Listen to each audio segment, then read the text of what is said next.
संत गरीबदास जी महाराज जी का जन्म सन 1717 में ग्राम छुड़ानी हरियाणा में हुआ, जो कि जिला झज्जर के अंतर्गत आता है।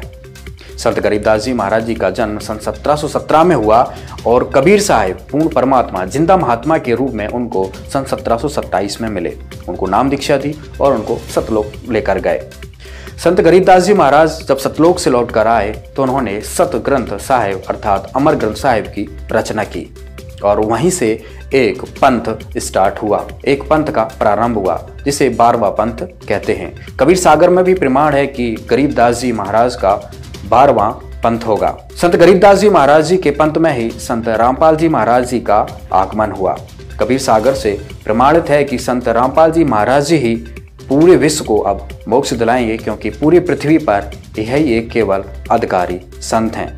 इसी उपलक्ष्य में संत रामपाल जी महाराज जी के सानिध्य में यह समागम सभी आश्रमों में आयोजित किए जा रहे हैं।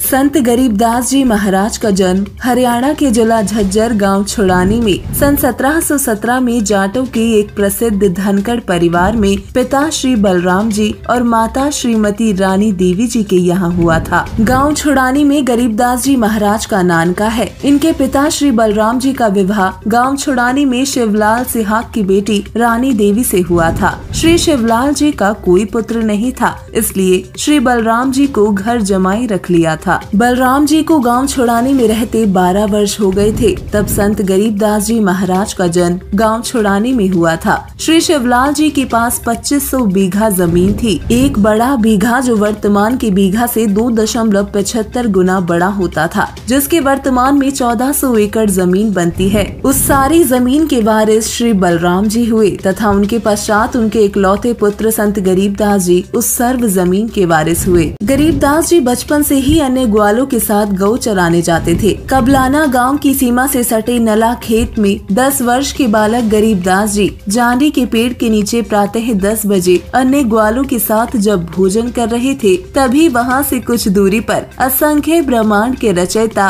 कुल मालिक अविनाशी परमात्मा सत्य पुरुष कबीर साहिब जिंदा महात्मा के रूप में सतलोक से अवतरित हुए। परमेश्वर ने संत गरीबदास जी महाराज को प्रथम पान परवाना दिया, यानी प्रथम नाम दीक्षा दी। संत गरीबदास जी द्वारा सतलोक देखने के अधिक आग्रह करने पर परमेश्वर ने उनकी आत्मा को शरीर से अलग किया और ऊपर के मंडलों की सैर कराई। एक ब्रह्मांड में बने सर्व लोकों को दिखाया। श्री ब्रह्मा जी, श्री विष्णु तथा श्री शिव जी से मिलवाया। उसके पश्चात ब्रह्म लोक तथा श्री देवी दुर्गा का लोक दिखाया। फिर 10वें द्वार ब्रह्मरंध्र को पार करके ब्रह्म काल के 21 ब्रह्मांडों के अंतिम छोर पर बने 11वें द्वार को पार करके अक्षर पुरुष के 7 संख ब्रह्मांडों वाले लोक में प्रवेश किया। संत गरीबदास जी को सर्व ब्रह्मांड दिखाए, अक्षर पुरुष से मिलाया। संत गरीबदास जी को अक्षर पुरुष के 7 शंख ब्रह्मांडों का भेद बताया। वह आंखों दिखाकर परमेश्वर जिंदा बाबा 12वें द्वार के सामने ले गया, जो अक्षर पुरुष के लोक की सीमा पर बना है, जहाँ से भंवर गुफा में प्रवेश किया जाता है। फिर सत्य लोक में प्रवेश करके उस श्वेत गुम्बद के सामने खड़े हो गए, जिसके मध्य में सिंहासन के ऊपर तेजो में श्वेत नर रूप में परम अक्षर ब्रह्म जी यानी कबीर साहिब जी विराजमान थे,